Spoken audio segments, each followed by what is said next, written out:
Thomas Djuwandono, salah satu wakil Menteri Keuangan dalam Kabinet Merah Putih, resmi ditetapkan sebagai Deputi Gubernur Bank Indonesia.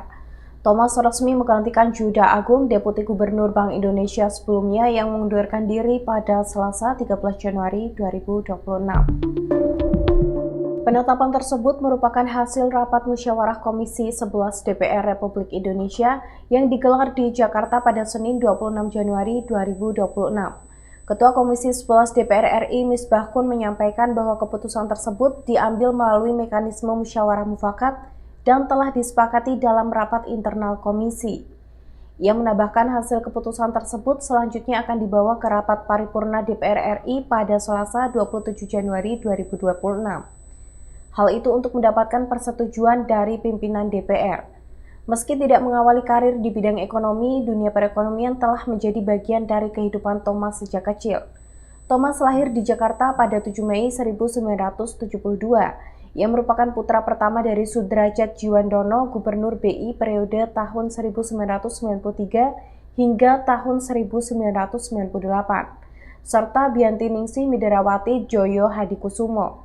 Thomas menempuh pendidikan sarjana di bidang sejarah di kampus Haverford College, Pennsylvania, Amerika Serikat.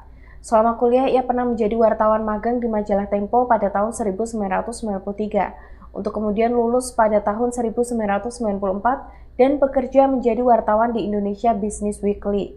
Thomas mulai menjajaki karir di dunia keuangan sebagai analis di perusahaan jasa keuangan dan sekuritas Weblock NatWest Securities, Hong Kong, pada tahun 1996 hingga tahun 1999.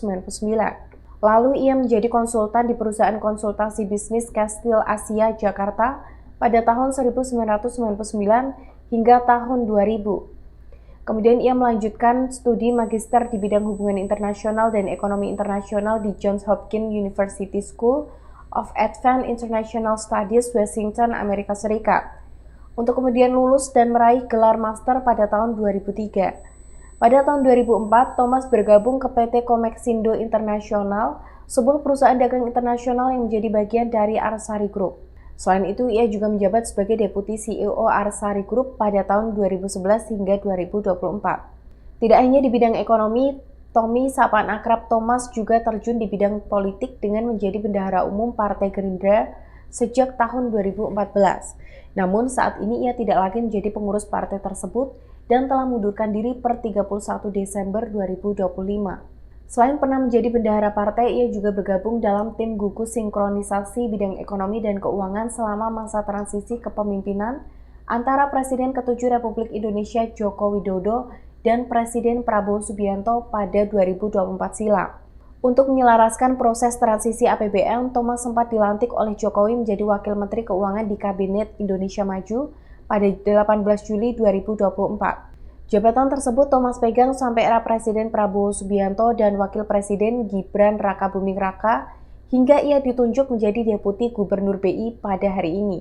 Sebelumnya pada Rabu 14 Januari 2026, Gubernur BI Peri Warjio menyampaikan kepada Presiden Prabowo Subianto mengenai rekomendasi usulan 3 calon Deputi Gubernur BI, yakni Thomas Djuwandono, Diki Kartikoyono, dan Solikin M. Juhro. Selanjutnya, Presiden Prabowo Subianto telah menyampaikan usulan 3 calon Deputi Gubernur tersebut kepada DPR guna mendapat persetujuan sebagaimana ketentuan dan proses pengaturan dalam undang-undang. Download Tribun X sekarang, menghadirkan lokal menjadi Indonesia.